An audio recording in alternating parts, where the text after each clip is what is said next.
Satisfacer las necesidades actuales sin comprometer los recursos y posibilidades de las futuras generaciones, es decir, apostar por un crecimiento que se pueda mantener. Eso es lo que significa luchar por un desarrollo sostenible. Hasta nuestros días, ninguna especie, excepto el hombre, ha conseguido modificar tan sustancialmente en tan poco tiempo las características propias del planeta. ¿Es posible conseguir que la especie humana alcance una existencia armónica con el medio ambiente?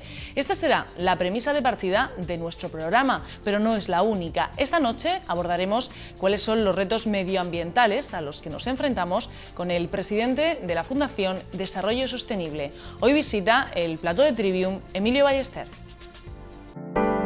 3 caminos, 3 rutas, gramática para comprender hechos, lógica para razonarlos y retórica para expresarlos. Son 3 de las 7 artes liberales relativas a la elocuencia, cuyo propósito es dar al hombre libre conocimiento y destreza. La confluencia de estas 3 artes da origen al Trivium.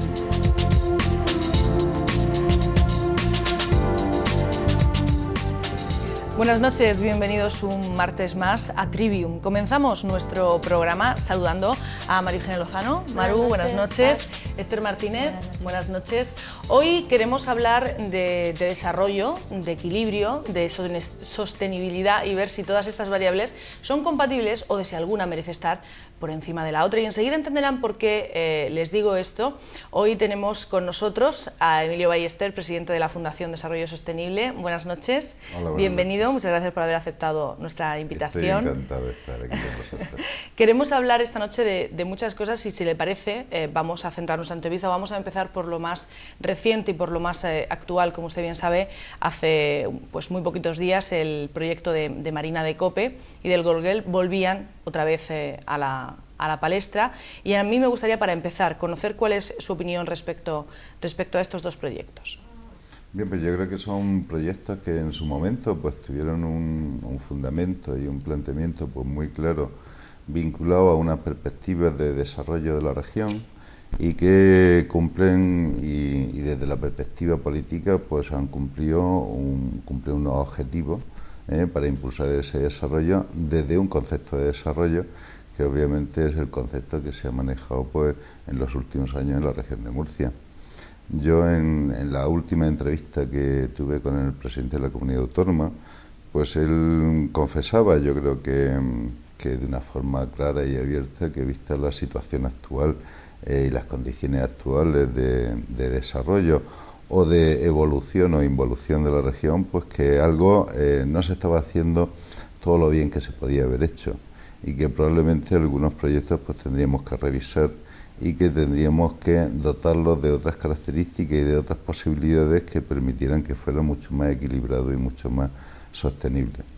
Yo creo que la Marina de Cope pues podría ser emblemático de aquellos espacios y de aquellos territorios que merecen la pena ser conservados y ser explotados, pero teniendo en cuenta su conservación. La conservación y el desarrollo, la conservación y el progreso no son dos elementos que se contrapongan. Solamente se pueden contraponer cuando uno quiere ir más allá de las propias posibilidades que el territorio permite. Realmente cuando queremos que una cosa vaya más allá, pues la tenemos que forzar. Y yo creo que en algunos casos, pues probablemente desde esa intención de generar un valor económico mayor, pues se han forzado en determinada área y determinados territorios de la región, pues se ha forzado su desarrollo y por lo tanto pues hemos sobrepasado esas líneas que deberíamos de tener presentes cuando queremos aplicar un principio claro, y es que la tierra, el entorno, el paisaje, el territorio no son elementos que pertenecen a una generación concreta ni que pertenecen a personas, es decir, son elementos que hemos heredado de nuestros antecesores, de nuestros padres, de nuestros abuelos y que tenemos que conservar para nuestros hijos y para el futuro. Por lo tanto, ninguna generación tenemos derecho a hacer transformaciones, digamos, que impidan que el disfrute de ese espacio se pueda seguir haciendo en el futuro. Por lo tanto, hay que tener en cuenta que cuando hablamos de desarrollo y hablamos de sostenibilidad y de desarrollo sostenible, pues ese desarrollo se debe hacer simultáneamente en 3 áreas.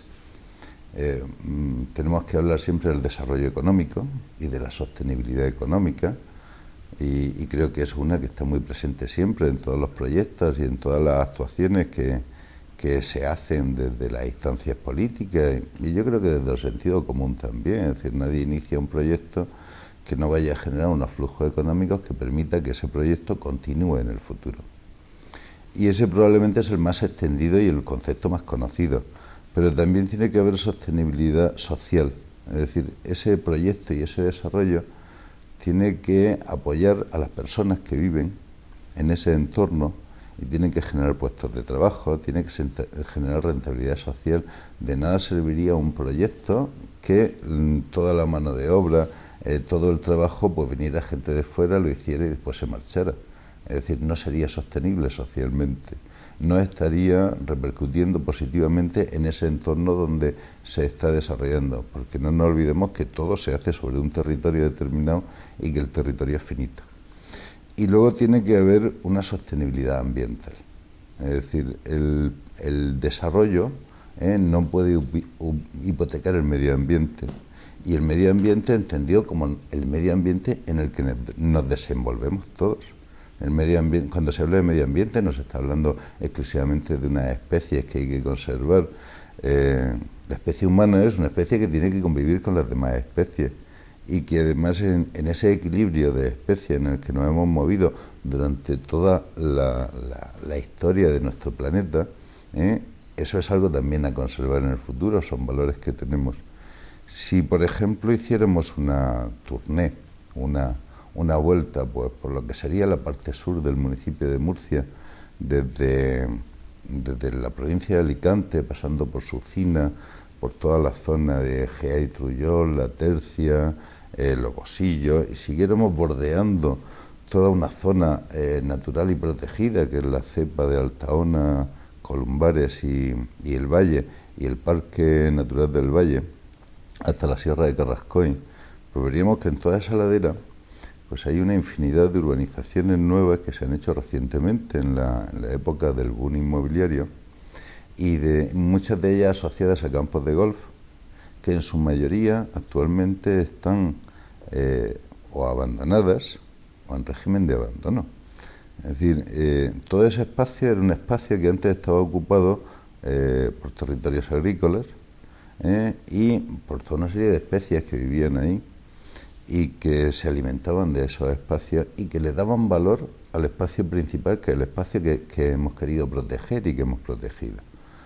Pero sin embargo, toda esa plusvalía, toda esa riqueza que se generó en su momento, nunca se revirtió sobre la zona en cuyo borde se estaba desarrollando. Es decir, que teníamos, por ejemplo, por poner un ejemplo que no pretende ser un ejemplo generalizable, pero sí un ejemplo práctico, mientras que en la zona protegida 1 metro cuadrado pues valía en torno de 3 euros, en la zona que se estaba desarrollando, es decir, a lo mejor 100 metros más allá, ese mismo metro cuadrado pues valía en el entorno de los 1.000 euros. ¿Qué quería decir? Porque estamos generando, dándole un valor a la parte externa, pero en base al trabajo de los propietarios y de la gente que estaba viviendo en ese entorno protegido. Sin embargo, ese valor, esa plusvalía que generábamos fuera, no ha repercutido en el interior. No hemos mejorado las condiciones de vida de la gente que vive allí, de la gente que trabaja allí, de la gente que ha sido capaz de, durante todo este tiempo, durante toda la historia, generación tras generación, de conservar ese espacio y hacer que ese espacio hoy sea un valor para la sociedad murciana. Es decir, no podemos entender el territorio como un hecho aislado. Es decir, donde vamos a construir una vivienda, hay que ponerle un poco de sentido común a las cosas. Es decir, una vivienda se construye porque hace falta. No se construye para generar un valor económico exclusivamente. Es decir, a veces la economía lo que nos hace es perder el punto de vista, perder el objetivo.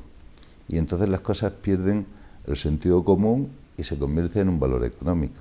Ahí es cuando dejamos de ser sostenibles. Ahí es cuando le estamos quitando pues el sentido, la lógica, la racionalidad a las cosas. Y probablemente ahí es donde más nos equivocamos. Porque a veces pues no sé, creo que durante los últimos años nos hemos acostumbrado a escuchar grandísimas cifras económicas, grandes inversiones, grandes actuaciones y probablemente, y volviendo a la pregunta que me hacíais al principio, esos proyectos tienen un gran componente de ese tipo, es decir, gran proyecto, gran inversión, muchos puestos de trabajo, muchas acciones, pero sin embargo muchas veces se pierde el para qué, y el para qué se queda una idea, pero que en realidad al final lo que se transforma es una inversión económica que va a generar unos beneficios. Sin embargo, perdona. Pero aunque lo ha dicho entre líneas, pero para centrar un poco el debate y saber su opinión. Por ejemplo, hace unos días, la patronal CROEN envió una carta al consejero de Presidencia en la que se oponían a la planificación ambiental de la región y ellos textualmente decían que en la región había una supremacía del medio natural sobre los intereses económicos.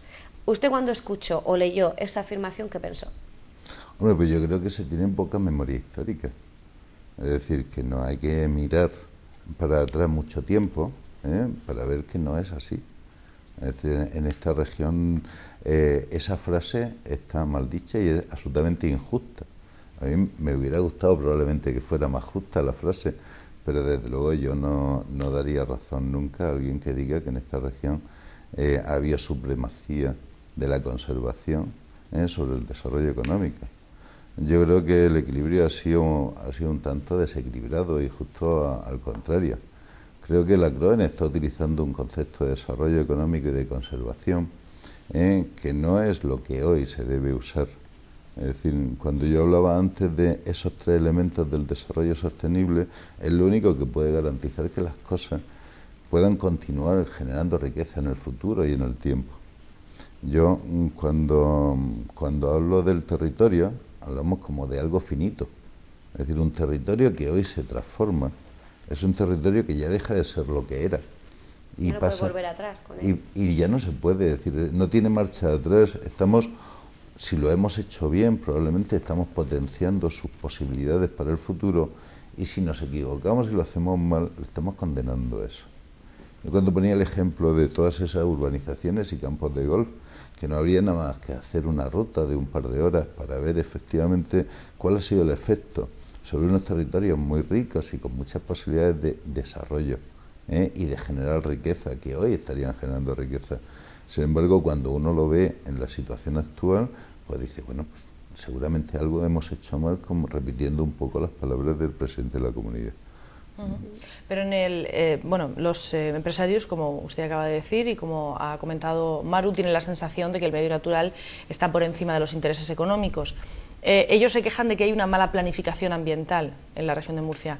¿Ustedes desde el otro punto de vista también se quejan de la planificación ambiental? ¿Creen que la región es la adecuada o que habría que adaptarla para intentar que esos dos elementos fueran lo más compatibles posibles? Mire, yo si esta entrevista y si esta pregunta se estuviera haciendo hace 5 años, pues entendería que ese dilema existiera. Estábamos frente a un momento en el que íbamos a transformar la región. En este momento actual yo creo que estamos inmersos en una crisis económica donde la crisis nos ha puesto de manifiesto, en muchos de los casos, lo incongruente de lo que hemos hecho en los últimos 5, 10, 15 años. Por lo tanto, esta crisis no habría que plantearla como una incompatibilidad entre la conservación y el desarrollo, o entre la planificación económica y la planificación ambiental. Yo creo que esta crisis hay que plantearla como un reto y como un desafío a futuro. Y lo primero que tendríamos que hacer es pensar en qué Murcia, en qué región queremos para dentro de 50 años, que es lo que hace cualquier ciudad europea hoy, que se precia de plantear unos procesos de desarrollo equilibrados. Es decir, no podemos seguir siendo cortoplacistas, no podemos querer que los problemas que se han generado durante décadas y durante años y que se han ido gestando probablemente en algunos casos errores y en otros casos pues casualidades, porque no todo depende de la gestión que se ha hecho en la región, que esos problemas se resuelvan de la noche a la mañana, en 2 días, con un proyecto, con 2 proyectos, con 3 grandes proyectos. Es decir, los grandes proyectos no generan problemas a largo plazo. No generan soluciones a largo plazo. Normalmente lo que generan es en el corto plazo pues una intensa actividad y después un largo plazo que genera otros muchos problemas. Entonces, yo lo que me plantearía hoy, lo aconsejaría a la CROEN, al gobierno regional y a las fuerzas políticas y sociales de esta región, lo que me plantearía es que Murcia queremos para el año 2050, y empezar a sentar esas bases. Y el punto de partida es lo que tenemos. Es decir, lo que hemos transformado esta región en estos años es lo que tenemos ahora mismo. Y la región de Murcia tiene muchas posibilidades de ser emblemática en el desarrollo sostenible, porque tenemos capacidades, tenemos posibilidades y tenemos riqueza. Y yo siempre defiendo que, por ejemplo, hay un sector, que es el sector de la energía, que va vinculada a cualquier elemento del desarrollo. Hoy todo el mundo sabe que sin energía no nos podemos desarrollar, y que la energía a lo largo de la historia de los últimos siglos, desde la revolución industrial para acá, es decir, el consumo y la intensidad energética en una sociedad siempre ha sido sinónimo de desarrollo económico y por ende muchas veces de desarrollo social también.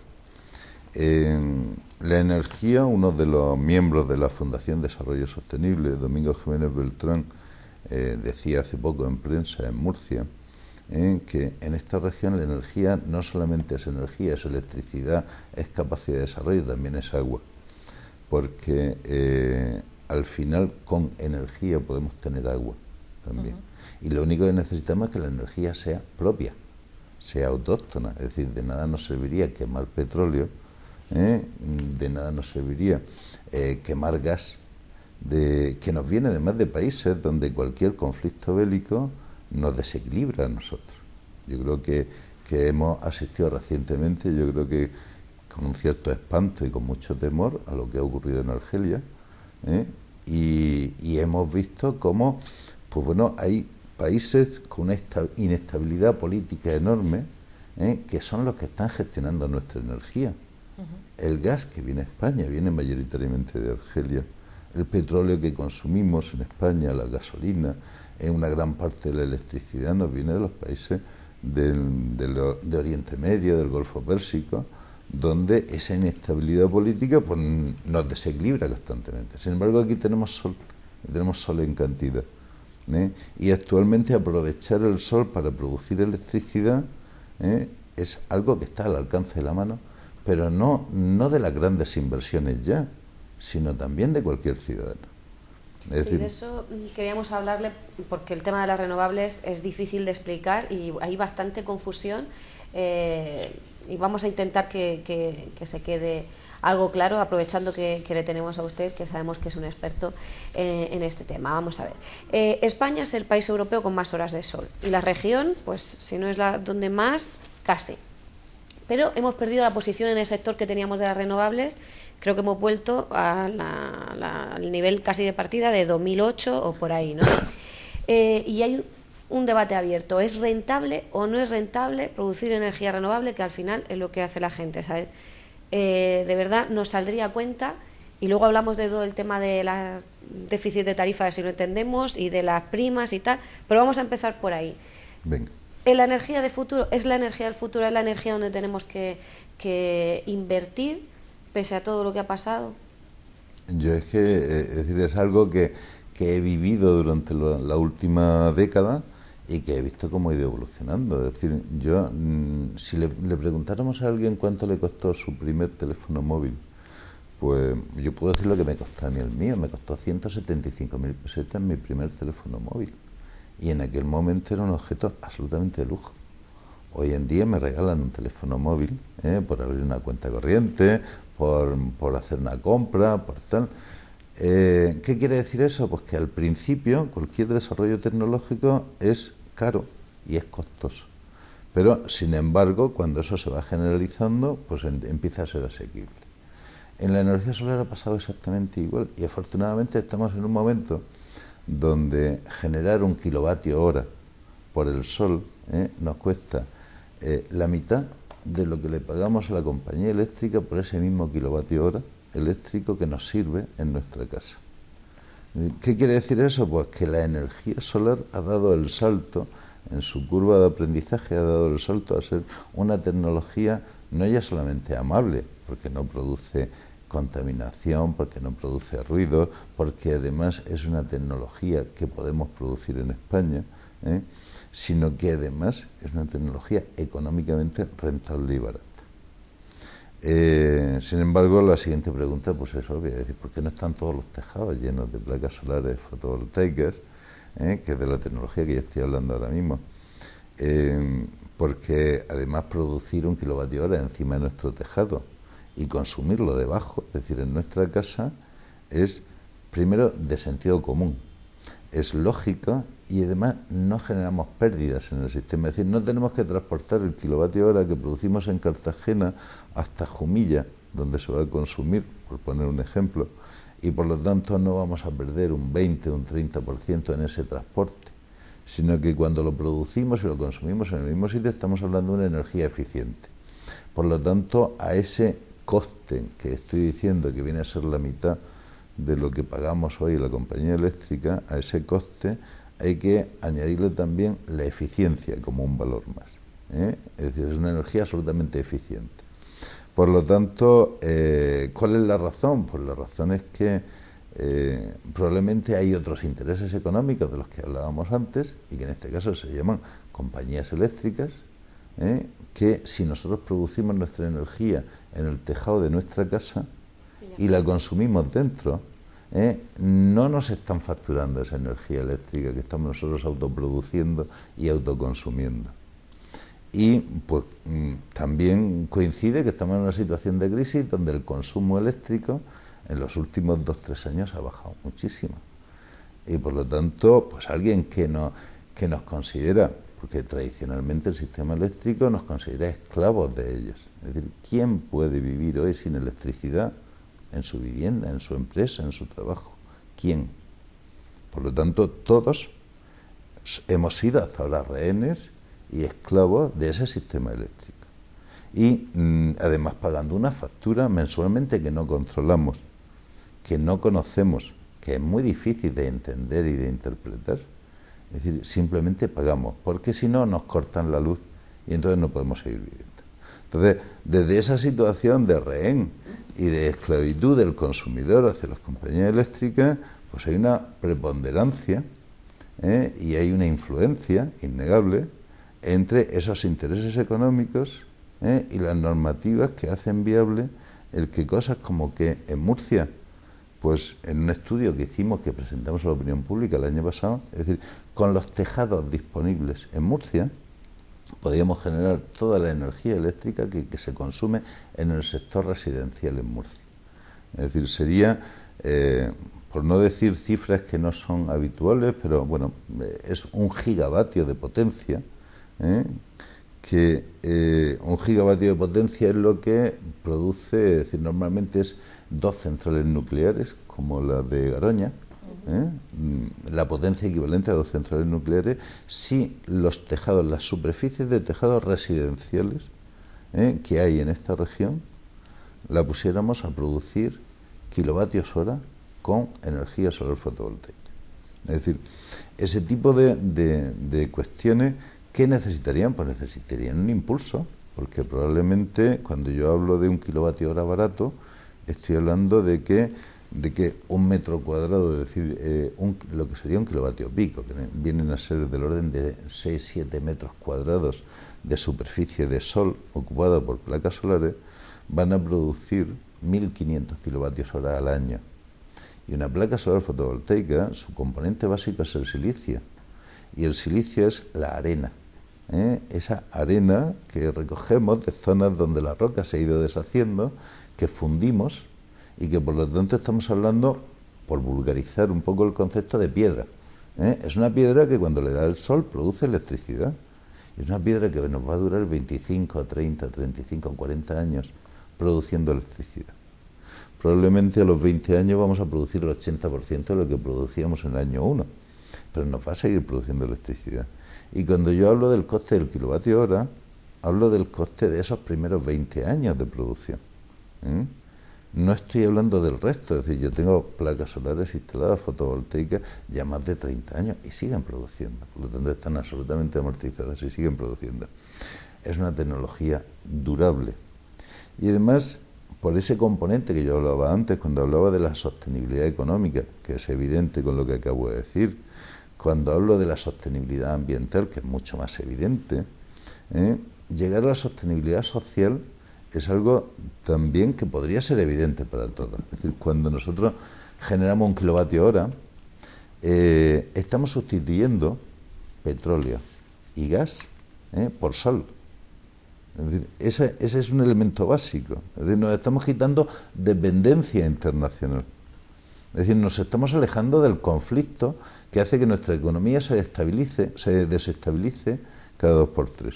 Pero es que además estamos cambiando todo eso por mano de obra local, porque quien nos instala la placa solar es la empresa instaladora de Murcia. Quien nos la mantiene va a ser mano de obra de aquí, de esta región. Y además es una tecnología que podemos producir en España. De hecho, en el 2008 la producíamos toda. Cogíamos la arena y desde ahí teníamos todo el proceso de producción hasta que convertíamos la placa solar y producíamos electricidad. Por lo tanto, son riquezas y valores que teníamos aquí, que podíamos desarrollar aquí y que hemos perdido en los últimos años, yo creo que de una forma absolutamente miope por parte de los gobiernos que nos han tocado, del anterior gobierno y del actual gobierno.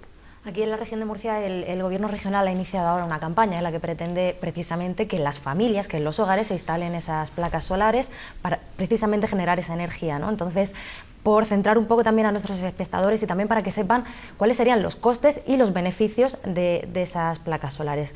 ¿Qué inversión supone de primeras instalar esa placa en una casa y los beneficios a corto, medio y largo plazo? Pues, a nivel económico, ya que estamos en crisis, ya que estamos hablando de todo esto, aparte de los beneficios medioambientales y todo eso que son obvios y que los conocemos, a nivel económico, en una economía familiar, ¿qué supone el quitarse ese contrato con una eléctrica y pasarlo a una fotovoltaica?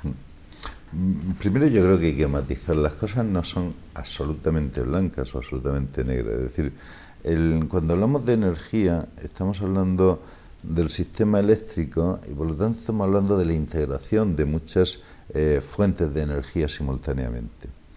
Yo creo que todo el mundo parte de un conocimiento al menos intuitivo, es decir, una placa solar produce electricidad cuando hace sol, pero nosotros por la noche también tenemos que tener la luz encendida, y sin embargo no tenemos sol.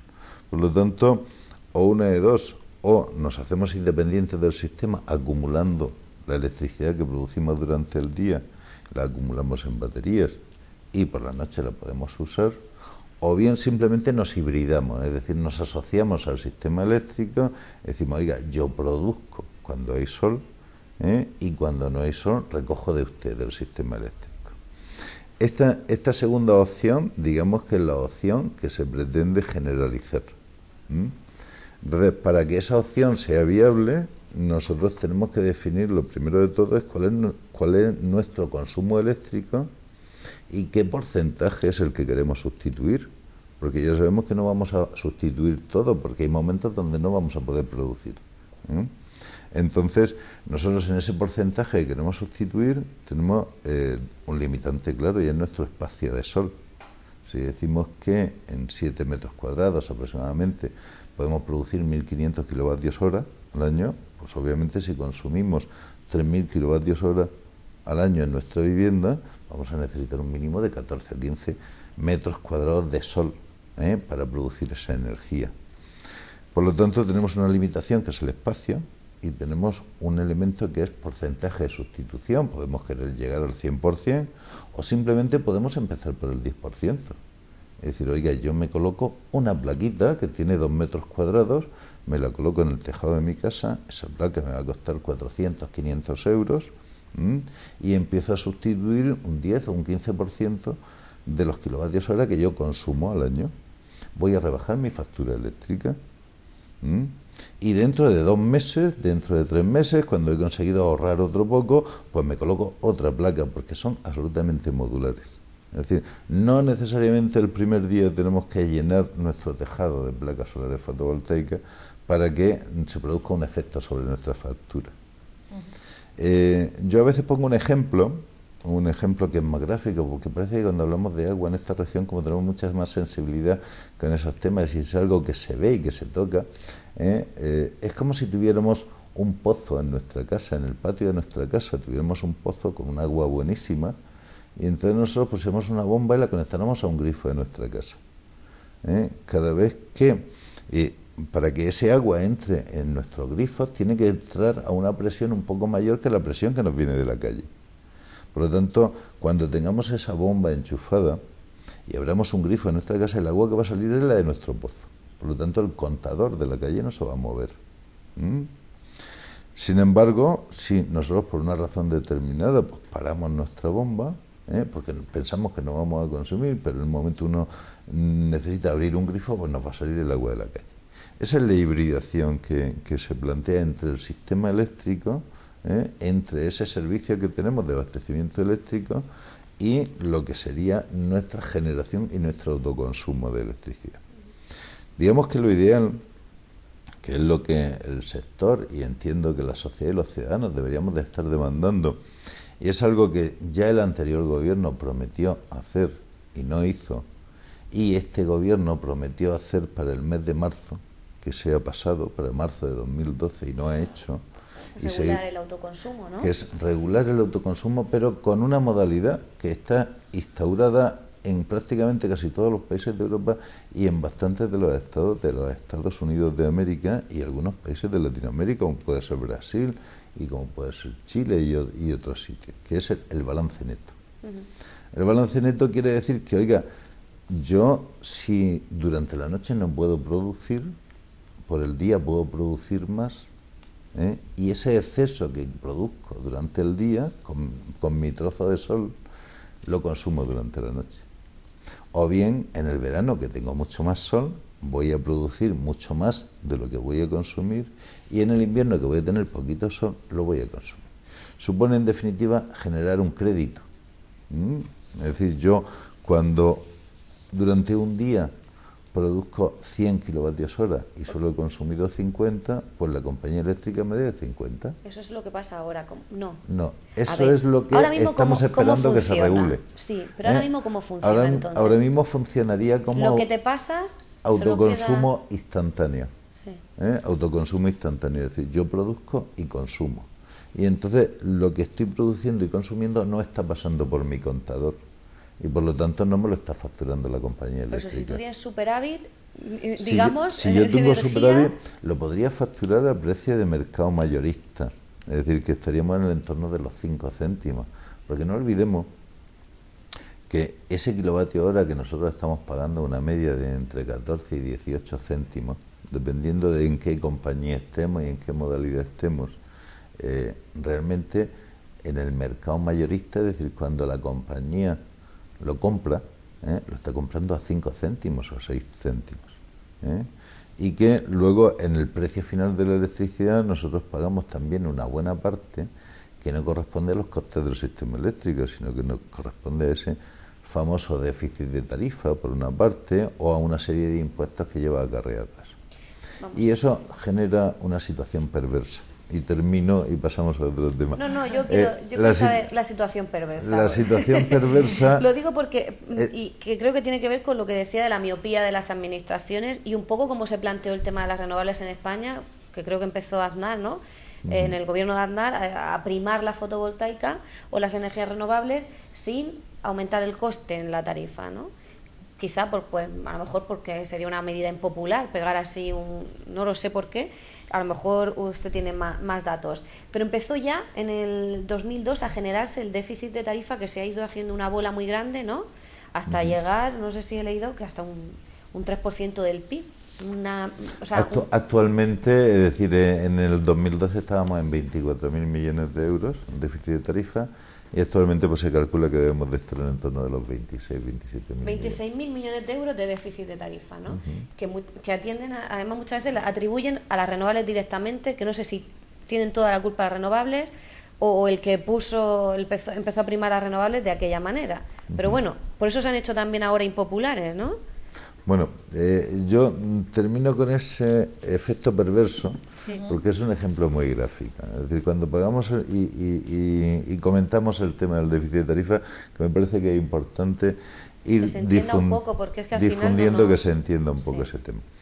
El efecto perverso que decía es que cuando algo que nosotros estamos comprando o pagando lleva una carga impositiva de impuestos para el Estado, como puede ser la gasolina, por ejemplo, pues el efecto perverso es que está subiendo el precio, nos están diciendo que ahorremos, que no hagamos viajes innecesarios, que no consumamos innecesariamente, que seamos más eficientes, pero eso lo que hace es disminuir el consumo. Es decir, cuando nosotros efectivamente hacemos caso y entonces llenamos menos veces nuestro depósito de gasolina de nuestro coche, pues lo que ocurre es que el Estado recauda menos. Y entonces, como el Estado recauda menos, pues tiene que volver a subir el precio para poder recaudar lo que tenía previsto recaudar en ese concepto. Ese es el estado perverso, y es que muchas veces nos están diciendo desde instancias políticas, administrativas y demás, que el comportamiento más responsable es el comportamiento más eficiente. Sin embargo, eso actúa después contra nosotros, porque nos suena el precio. En la electricidad pasa lo mismo, hay una carga impositiva muy alta. Hasta 7 impuestos creo que han ido subiendo para aceptar ese... De tal forma que estaríamos prácticamente en el 50-50, es decir, de lo que pagamos en nuestra factura, 60-40, 50-50, depende de cómo hagamos la suma y la resta, nos saldría de una forma o de otra, son impuestos que pagamos por otros conceptos diferentes al producto que estamos consumiendo. Por lo tanto, cada vez que disminuimos el consumo, pues hay dos perdedores. Aquí, uno es la compañía eléctrica y otro es el Estado, que son, pues esos dos entes que yo creo que de una forma absolutamente miope no están viendo que realmente lo que tiene sentido común y lo que tiene lógica es hacer que el sistema eléctrico sea un sistema participativo, porque ya dejamos de ser esclavos y nos convertimos en partícipes. Y por lo tanto va a ser un sistema eléctrico mucho mejor gestionable y mucho más fácil. Eso obviamente no se hace de la noche a la mañana. Son como esos grandes proyectos que hablábamos al principio, que hay que empezar a planificar y decir qué sistema eléctrico queremos al 2050. Ya había organizaciones que hablaban de que en 2050 podríamos tener un sistema eléctrico compuesto todo de energía renovable. Porque la energía renovable es una energía que también se puede acumular no solamente mediante baterías, a nivel industrial. Es decir, cuando hace viento de más, en vez de parar los aerogeneradores, podríamos con esa electricidad estar elevando agua desde un embalse que está en la parte baja a la parte alta. Cuando el movimiento de las olas y de las mareas nos puede ayudar a generar electricidad. Hay ya lo que llamamos la energía mareomotriz o la energía undimotriz, o también olamotriz, la de las olas, la de las mareas, la energía hidráulica. Es decir, cuando tenemos un embalse lleno de agua, es energía acumulada que tenemos ahí. Por lo tanto, podemos usar los excesos de unos momentos, es decir, el sol del verano en toda España, los momentos de viento. La semana pasada hemos tenido exceso de viento en muchas zonas de España, ¿no? Es decir, esos momentos para generar energía y guardarla para cuando no tenemos. Por lo tanto, pensar en un sistema que paulatinamente sea cada vez más renovable y por lo tanto menos dependiente de esas situaciones que nos desequilibran, que además de ser menos dependiente sea más autóctono y que genere más puestos de trabajo y más riqueza interna y a la larga mucho más económico y mucho más barato, porque depende de nosotros. Es decir, eso no es ninguna utopía. Lo único que hay que hacer es ponerse manos a la obra y pensar en el futuro, no pensar en el corto plazo. Y de ahí... El déficit de tarifa, que al final lo vamos a pagar los consumidores como podamos, que yo no sé esa cantidad desorbitante de dinero cómo lo vamos a hacer, y ahora encima además se suspenden las primas a las renovables, Rajoy las suspendió, y el que invirtiera en renovables también ahora puede ser que piense que hizo, ¿no? O sea, que ha sido un poco un despropósito, ¿no? Detrás de otro, es decir, y no es un despropósito que podamos decir de forma optimista que se ha terminado. Creo que va a seguir habiendo más despropósitos, precisamente porque esa situación de crisis en la que hacemos alusión constantemente, pues hace que cada vez haya menos consumo eléctrico, por lo tanto la tarta a repartir, es decir, el valor económico a repartir es menor y hay más pugna por eso. Por lo tanto, eso al final genera despropósitos. Es decir, las pugnas económicas entre grandes empresas, entre grandes intereses económicos, genera despropósitos. Y creo que pues bueno, yo particularmente no soy optimista en cuanto al futuro en general energético, aunque soy optimista en cuanto a la capacidad que tenemos los ciudadanos y las personas de organizarnos y de hacer escuchar nuestra voz, porque al fin y al cabo nosotros somos los que consumimos y somos los que pagamos y deberíamos ser los que mandáramos. Lo que pasa es que no ejercemos esa capacidad y ese poder que tenemos de decidir. Había muchas veces campañas, yo creo que mucho menos trascendentes, donde se ha dicho, oye, pues vamos a comprar este producto en vez de comprar este otro. Y cuando esa corriente se ha impulsado y se ha desarrollado, pues probablemente la gente que fabricaba ese producto que hemos decidido mayoritariamente no comprar se ha espabilado y se ha puesto un poco las pilas. Actualmente hay compañías eléctricas que no son las grandes compañías, los grandes monopolios de toda la vida que todos conocemos, pequeñas compañías eléctricas que nos pueden servir la electricidad al mismo precio o en mejores condiciones y que están adoptando posiciones de defensa de las energías renovables y bueno, pues a ver, solo hay que mirar en la página de la Comisión Nacional de la Energía, en la página web, porque obviamente yo no debo decir nombres aquí, pero en esa página web hay toda una serie de compañías eléctricas pequeñitas que solo se alimentan de energía renovable, es decir, cuando nos venden, solo nos venden energía que se ha producido de forma renovable, es el mismo kilovatio hora. Es decir, no vamos, nuestro servicio, nuestro sistema, nuestra situación de confort no va a cambiar en absoluto. Le vamos a pagar a una empresa que tiene compromiso con la sostenibilidad y compromiso con la energía renovable. Y hay por lo menos 3 que yo sepa. Yo además recientemente he hecho las gestiones para cambiar a una compañía esta. No es difícil, ellos te lo hacen. Déficit de tarifa. Si os parece, antes de entrar en el déficit de tarifa, que es un tema desde luego amplio que da mucho de sí, hacemos un alto en el camino, nos marchamos a publicidad y enseguida volvemos en Trivium para hablar precisamente de ese asunto, del déficit de tarifa.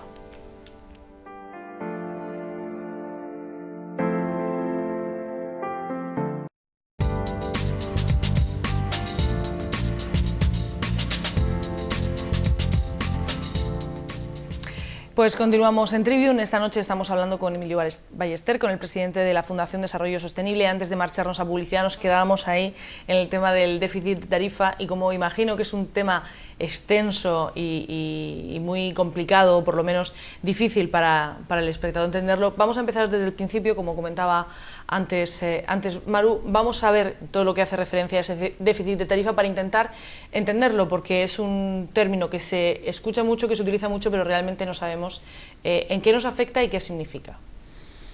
Bien, pues el déficit de tarifa es como un invento que se hace en el entorno del año 2000 y se hace fundamentalmente porque desde las instancias políticas pues se tiene un cierto temor siempre a las subidas de precios generalizadas. Entonces, pues una época donde nunca quería que se quería que se subiera el pan. Los productos de primera necesidad tienen un efecto sobre los índices generales, que es un efecto indeseable siempre para el político que gobierna. Entonces se inventó el déficit de tarifa con ese objetivo. El ministro que lo inventó yo creo que es muy conocido porque fue Rodrigo Rato, que después pasó al Banco Mundial y últimamente pues me parece que estuvo en Bankia. Eso parece. Sí. Y entonces, bueno, pues fue un invento yo creo que poco afortunado y que consistía en lo siguiente. Es decir, para no subir el precio, pues le decimos a las compañías eléctricas que si durante un año determinado cuesta más producir la electricidad que venden, cuesta más de lo que cobran por la electricidad que venden, pues eso no lo aplicamos en una subida de precios, sino que ese déficit que se genera lo repartimos en los siguientes 15 años. De tal forma que al año siguiente vamos a partir ya con un déficit que es la 15ª parte de la pérdida que hemos tenido este año. Bien, eso cuando se empieza en el año 2000, pues como normal, es decir, todo el mundo sabría lógicamente que eso en los primeros años pues llevadero y que parece bueno, pero que cuando vas acumulando el déficit de un año con el del siguiente, y ya no es la 15ª parte de un año, sino la 15ª parte de varios años acumulados, pues eso al final se va hinchando. Y eso es una solución, lo que decimos en Murcia, que es pan para hoy y hambre para mañana, ¿eh? Y obviamente pues desde el año 2000 aproximadamente hasta ahora, pues ese déficit se ha ido engrosando, porque los distintos gobiernos que han habido desde entonces para acá, nadie ha querido cortar esa bola que se ha ido hinchando. Pero eso ha tenido un efecto más perverso todavía, y es que hay un momento, porque ese déficit, diría, bueno, ¿y cómo las compañías eléctricas aguantan sin cobrar cada año eso, no? Es decir, el pacto que se hace cuando eso se va hinchando es que el Estado le reconoce esa deuda a la compañía eléctrica. Por lo tanto, el reconocimiento quiere decir que cuenta con el aval del Estado. Y hay otro momento posterior, cuando eso se sigue hinchando, en donde el Estado, en esa subasta de deuda que hace el Estado, es decir, en ese mecanismo que el Estado tiene para recoger dinero de gente que le presta dinero al Estado, lo que hace también es sacar el déficit de tarifa, parte de ese déficit de tarifa, ahí esa subasta. De tal forma que las compañías eléctricas, que en este caso eran las acreedoras, la acreedora hacia todos los consumidores, no es que no cobraban, es que cobraban exactamente, y esa deuda pasaba a ser de otros. Por lo tanto, ese déficit de tarifa ha llegado a un momento en que hay una serie de señores que llaman mercados, que son los dueños de ese déficit de tarifa que se ha ido sacando al exterior a esa compra de deuda, que son los acreedores del sistema eléctrico español. Y al final pues parece que todo el mundo nos quiere convencer de que los consumidores españoles debemos a no sabemos quién, pues es una cifra que actualmente debe estar en torno de los 25, 26 mil millones, porque falta todavía hacer la cuenta de 2012. En 2012 eran 24 mil millones de euros. Bien, pues ese invento perverso, como decía antes, pues nos sitúa aquí. Sin embargo, hay un matiz que por el que yo creo que se sacaba a colación el déficit de tarifa, que es su relación con las renovables. Sí, eso es lo que es decir, en el año 2000, también, sí. En el año 2000 no había renovables en España. Es decir, cuando empieza a haber una cierta presencia de las renovables en España, es en el entorno de 2007, 2008 y 2009. El boom de las renovables, es decir, en el 2008 España es el número 1 mundial de energía solar fotovoltaica. En el 2008 España tiene toda la cadena de valor para producir una placa solar fotovoltaica, cosa que no había conseguido anteriormente. Y en el 2008 la industria española fotovoltaica está posicionada en todo el mundo. Es decir, está trabajando, exportando tecnología, exportando conocimiento y exportando saber a Estados Unidos, a China, a los países de África, a los países en desarrollo de los Emiratos Árabes Unidos, a los productores de petróleo. Es decir, a todos esos países que saben que tarde o temprano el petróleo se acabará y que son muy ricos en sol, estaban demandando a la industria española producto y conocimiento. Sin embargo, en ese proceso de 2008, pues hay una decisión gubernamental de acabar, no sé si de acabar, es decir, en nombre del déficit de tarifa, de castigar a las renovables, y yo creo que es en una campaña orquestada también desde las compañías eléctricas. Yo no tengo nada particularmente contra ellas, además tengo muy buenos amigos en ellas, pero sí que como corporación y como interés y como oligarquía, porque no nos equivoquemos, España está repartida entre 5 compañías eléctricas fundamentalmente, y luego hay unas pequeñitas por ahí que intentan abrir camino, pero que tienen repartido el territorio, ¿no? Entonces, desde ahí interesa, cuando se ve el crecimiento que están teniendo las energías renovables, y un crecimiento que además no solamente no pueden controlar, aunque algunas de ellas sí que tienen mucha presencia en el sector eólico y tuvieron inicialmente presencia en el sector fotovoltaico, y no digo ya en el termosolar, que también lo intentaron. Pero, sin embargo, se dan cuenta de que las energías renovables, pues yo creo que es un peligro para su dominio y su control. Lo que yo decía antes de que cada uno se puede producir su kilovatio hora encima de su tejado, eso va contra el principio de alguien que se considera dueño y señor de un mercado determinado. Entonces, yo creo que ahí hay un punto de inflexión importante, y es que se empieza a culpar a las renovables del déficit de tarifa. Realmente las renovables han tenido, conforme han ido creciendo, han tenido una cierta incidencia en ese déficit de tarifa, porque cuando se saca la cuenta de lo que me ha costado producir la electricidad y lo que he cobrado por ella, hay una parte que es las primas o los incentivos que se han dado a las renovables. Es como si hubiéramos metido en el recibo eléctrico, hubiéramos metido y decir, bueno, pues vamos a poner, para que los teléfonos móviles sean cada vez más baratos, vamos a poner aquí un incentivo y vamos a poner un dinero para los que producen teléfonos móviles, para que cada vez puedan generalizarlo más. Es decir, si con eso hemos conseguido que el precio de un teléfono móvil, en este caso el precio de un kilovatio hora fotovoltaico, sea más barato que el precio que cuesta producirlo con petróleo o con gas actualmente, pues bien hecho sea. Sin embargo, eso se ha utilizado en contra de los renovables, porque no suponen un peligro económico, es un peligro tecnológico para aquel que controla una tecnología determinada. Bien, a partir de ahí, a mí me gustaría decir también un poco el por qué se genera el déficit de tarifa año a año, y eso no solamente nos inquieta porque lo tituliza el Estado, sino cuál es el mecanismo que hay para saber cuáles son los costes del sistema eléctrico. Porque al final aquí dice, bueno, ¿cuánto cuesta producir un kilovatio? Oiga, ¿quién lo dice? ¿Cuánto cuesta? ¿Y cuánto cobro? ¿Quién dice cuánto cobra uno? Bien, para eso habría que entender un poco cómo funciona el sistema eléctrico y cómo funciona el mercado de la generación de electricidad y de la comercialización de electricidad. Al final, quien fija ese precio es lo que se llaman las subastas. Subastas CESUR, que son las subastas de último recurso. La U y la R final. Y eso lo controla un organismo por delegación del propio Estado, que antes se llamaba OMEL y que ahora actualmente se llama OMIE. OMEL es Organización del Mercado Eléctrico. OMIE ahora es Mercado Ibérico. Lo que ha cambiado porque entra también Portugal. Bien, digamos que esa organización es la que controla esas subastas. Las subastas como las del pescado.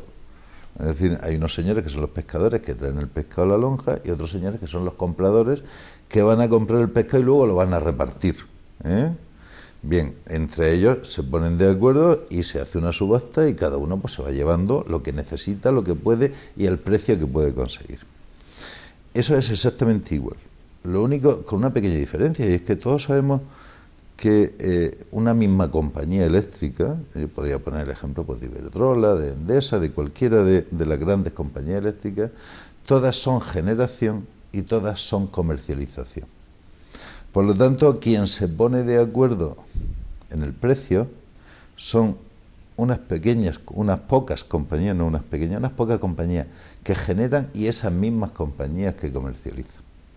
Es decir, en Murcia decimos que es como Juan Palomo, que yo me lo guiso y yo me lo como. Por lo tanto, el precio final resultante de esa subasta eléctrica es un precio que es sospechoso visto desde fuera. Yo no digo que no sea acertado ni que sea ajustado. Podría ser que estuviese un poco inflado. Hombre, sobre todo porque teóricamente a quien compra le interesa comprar barato. Y a quien vende le interesa vender caro. Eso es una dinámica normal. Pero al tener las dos cosas, si el que compra sabe que lo que pueda perder lo tiene asegurado porque el Estado se lo avala y se lo garantiza, se lo tituliza y además lo vende como déficit de tarifa, le da lo mismo comprar caro que comprar barato. Esa es un poco la clave de este asunto. Entonces, claro, yo no quiero demonizar a nadie en lo que estoy diciendo, pero sí que el mercado eléctrico es algo muy opaco, muy difícil de entender y que necesita un esfuerzo intelectual importante para poder desgranarlo. Y lo digo yo, que yo hace unos años no sabía nada de esto, y he tenido que hacer un esfuerzo importante, y estoy seguro de que en lo que estoy diciendo debe haber muchas imperfecciones. Es decir, porque entiendo que estamos en un programa de divulgación y no en un programa técnico científico. Por lo tanto, sin embargo, dentro de ese elemento de divulgación creo que es importante cómo funcionan estos mecanismos, que al final se vuelven perversos porque van contra los intereses de los que mantenemos el sistema, que somos los consumidores. El déficit de tarifa es un elemento que nos está endeudando a todos a pesar nuestro, con nuestra ignorancia y nuestra complicidad porque seguimos pagándolo, y que además nos hace tener una deuda para toda la vida. Es decir, porque 24.000 millones de euros en 2012.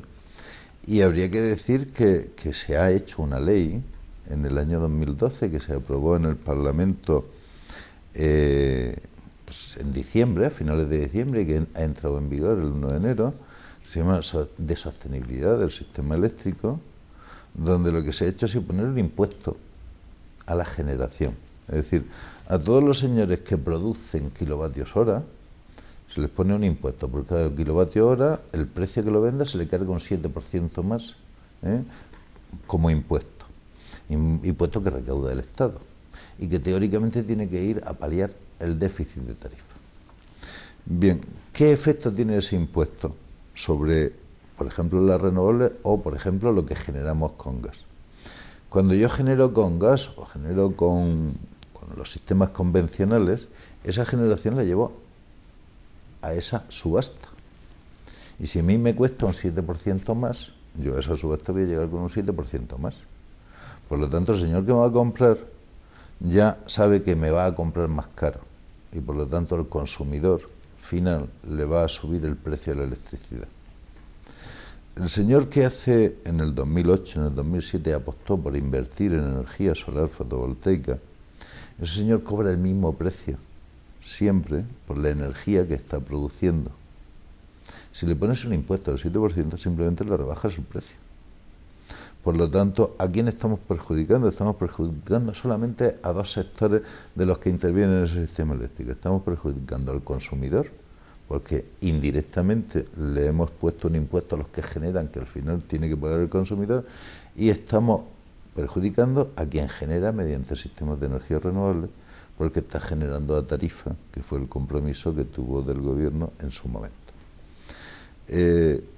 Yo creo que al final, cada vez que uno analiza y que rasca un poco en el sistema eléctrico y en el mercado eléctrico, pues se da cuenta que efectivamente está primando el interés económico sobre el sentido común.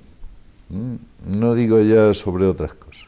Sobre la ecología y el desarrollo sostenible. Efectivamente, el sentido común, que es el principio básico por el que nos regimos todos. Al final, la sostenibilidad tiene que ser, y yo recuerdo, energética, tiene que ser ambiental y tiene que ser económica.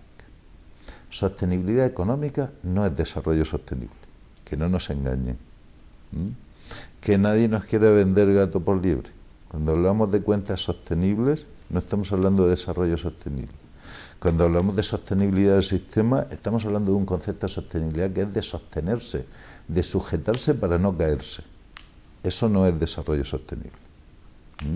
Desarrollo sostenible es aquel que tiene en cuenta a las personas, que tiene en cuenta el medio ambiente y que tiene en cuenta la economía. ¿Y eso es posible hoy? ¿Usted realmente cree que conjugar esos tres aspectos para que crezcamos de una forma o nos desarrollemos de una forma sostenible es posible o todavía estamos hablando de una utopía? Creo que de lo que estamos hablando en los últimos minutos es un ejemplo básico, es decir, la energía solar es un ejemplo genuino de lo que es un desarrollo que es compatible con el medio ambiente, porque lo que hacemos es evitar emisiones contaminantes, lo que hacemos es apoyar la sostenibilidad y el cambio climático, es decir, la lucha contra el cambio climático, no emitimos emisiones, por lo tanto es sostenible ambientalmente. Económicamente estamos rebajando el coste de lo que estamos pagando hoy por la electricidad, por lo tanto económicamente es sostenible.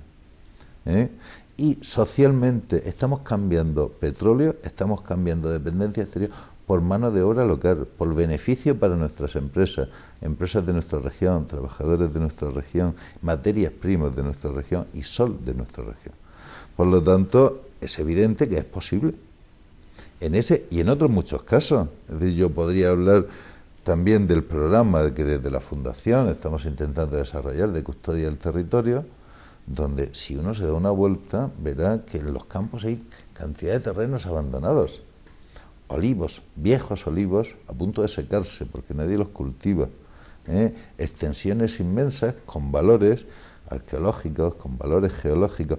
Poner en valor todo eso serían los nichos de mercado que nos harían hacer actuaciones sostenibles, porque vamos a poner en valor el propio valor del territorio. Vamos a generar flujos económicos con ellos y además vamos a apoyar la conservación de elementos tradicionales, de elementos de paisaje y de elementos que ayudan a la vida, que ahí tradicionalmente ha habido. Es decir, si nos diéramos una vuelta por el Garruchal, una vuelta por el noroeste, una vuelta por el altiplano, por todos esos espacios magníficos y maravillosos, veríamos la cantidad de, en muchos casos hay que decirlo, terrenos públicos abandonados. Terrenos públicos que tienen muchísima hierba y muchísima maleza y que en el invierno parecen magníficos y en el verano es un elemento potencial de generación de incendios, todo eso. Si pensáramos que todas esas masas forestales que tenemos junto a sitios habitados son espacios donde podríamos estar extrayendo biomasa para la calefacción y para el calor que necesitamos en los pueblos y en las viviendas.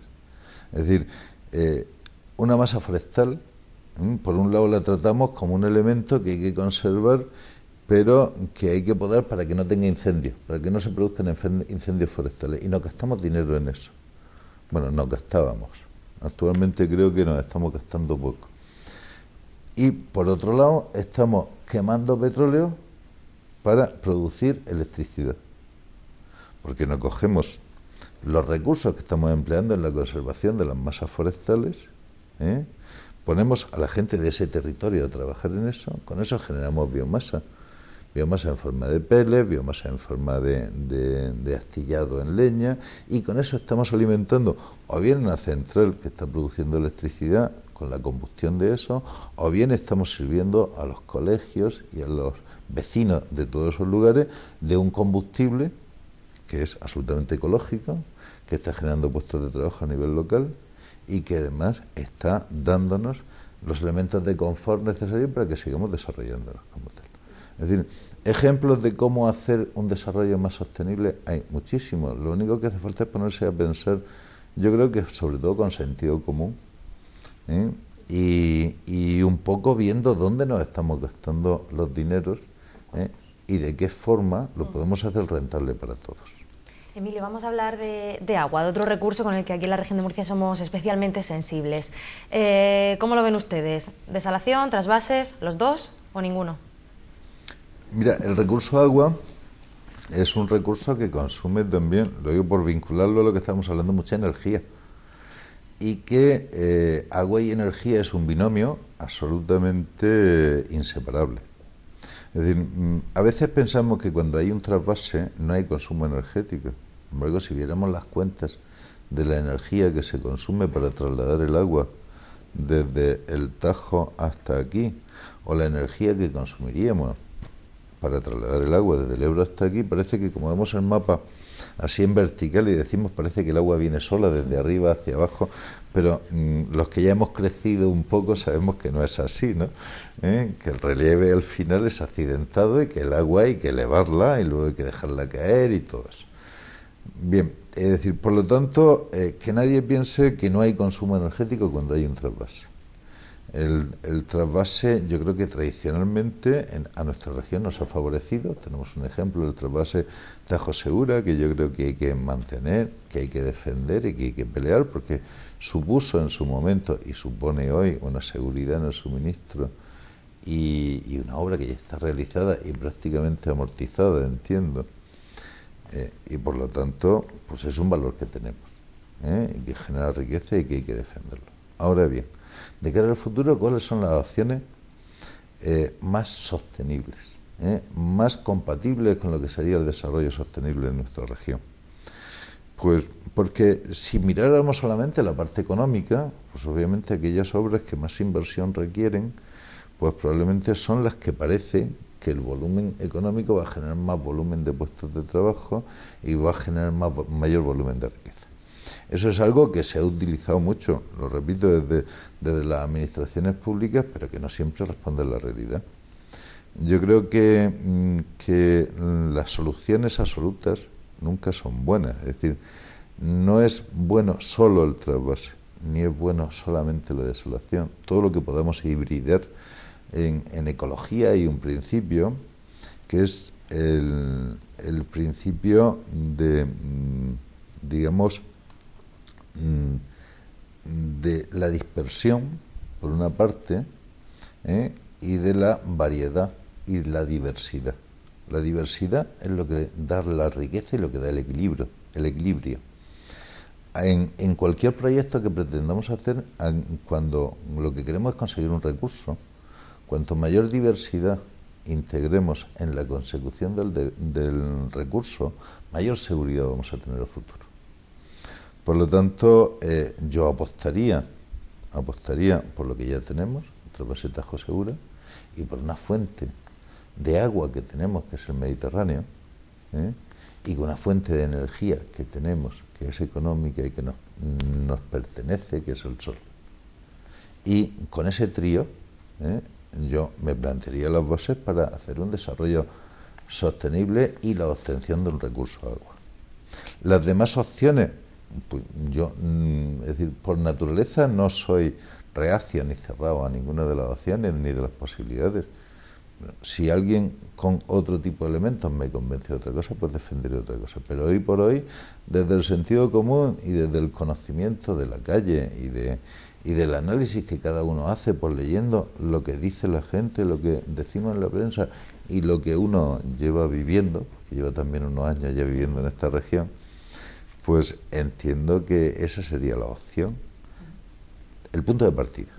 Emilio, estamos llegando prácticamente al final de nuestro programa, del tiempo que tenemos esta noche para hablar con usted, pero antes de marcharnos sí que nos gustaría, hemos hablado de muchas cosas, hemos tocado muchos temas, pero antes de terminar sí que nos gustaría quedarnos con un resumen, ¿no? O sea, dar un mensaje a la gente que nos está viendo de lo que es realmente importante y lo que tiene que tener claro cuando escuche hablar de desarrollo sostenible, de medio ambiente, de intereses económicos, de todos estos mensajes que muchas veces nos bombardean, ¿qué es lo primero que tienen que tener claro? Por lo menos para no perderse a la hora de hablar de todos estos temas que, como hemos visto esta noche, son largos y desde luego muy densos. Yo creo que hay algo que yo he repetido constantemente, que es el sentido común. Es decir, que debería ser el más común de todos los sentidos.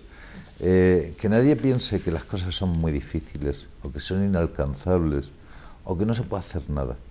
Es decir, lo más importante en el sistema en que vivimos hoy somos los ciudadanos. Los ciudadanos tenemos el poder de elegir a quienes nos gobiernan, tenemos el poder de pagar a quienes nos suministran, de elegir quién nos suministra un servicio u otro. Somos consumidores, somos votantes, somos electores, los ciudadanos somos padres, también somos hijos. Es decir, en definitiva, cada cosa que se hace en el mundo debe tener un objetivo claro, que es la mejora de las condiciones de vida de los ciudadanos, que habitamos este territorio, teniendo en cuenta que lo que tenemos es lo que hemos heredado de nuestros antecesores y lo que nosotros tenemos que dejar a nuestros hijos y a los que vienen detrás de nosotros. Es Es decir, yo creo que si utilizamos el sentido común con un planteamiento trascendente, es decir, un planteamiento que trasciende de nosotros mismos, pero que no hay que ir. Yo lo siento por las universidades, pero cualquiera de la calle lo sabe. Es decir, no hay que ir a la universidad para aprender que somos hijos de y probablemente padres de. Y por lo tanto nosotros pasamos por el sitio donde estamos. No somos los dueños ni los propietarios. Entonces, desde esa perspectiva y con esos elementos de análisis, creo que cualquiera se puede guiar por el mundo y que cuando oiga hablar de grandes cosas, de grandes proyectos, que le ponga un poco de sentido común y de trascendencia, de qué es lo que vamos a cambiar, qué es lo que vamos a dejar y qué es lo que teníamos. Y yo creo que probablemente nos podremos poner de acuerdo mucho más fácilmente de lo que se pone seguramente nuestros políticos. Bueno, chicas, no sé si eso ha quedado con el tintero, queréis preguntar alguna alguna cosa. la lección de ecología y yo creo que nuestros espectadores habrán entendido también ciertas cosas bastante importantes. Bueno, pues pretendíamos, eso es lo que pretendíamos, arrojar un poquito de luz sobre estos temas que muchas veces nos pillan, los tenemos muy presentes y desconocemos bastante. Pues muchísimas gracias por haber estado esta noche con nosotros, esperemos que haya sido tan placentero para usted como para nosotros tener esta noche aquí y le invitamos a que vuelva cuando quiera. Yo he estado encantado aquí con vosotras y la verdad es que creo que es bueno poder hablar con tranquilidad y con relax en un medio que llega a mucha gente como este y profundizar un poco sobre todo desde el conocimiento de la calle, que es lo que yo intento en cada momento. Es decir, que si la entrevista hubiera sido técnica, probablemente no hubiera dicho muchas cosas de las que he dicho y las hubiera dicho de otra manera. Es decir, que he intentado hacer un esfuerzo de divulgación de conceptos que son complejos. Pues el mensaje desde luego ha sido claro, nos ha quedado claro y seguramente que a nuestros espectadores también. Emilio Ballester, muchas gracias y buenas noches. Gracias a vosotros. Chicas, buenas noches, a vosotros también. Sabéis que tenemos una cita el próximo martes y a ustedes también les esperamos. Ya saben que tenemos una cita la próxima semana. No nos falten. Hasta entonces, que pasen una feliz semana.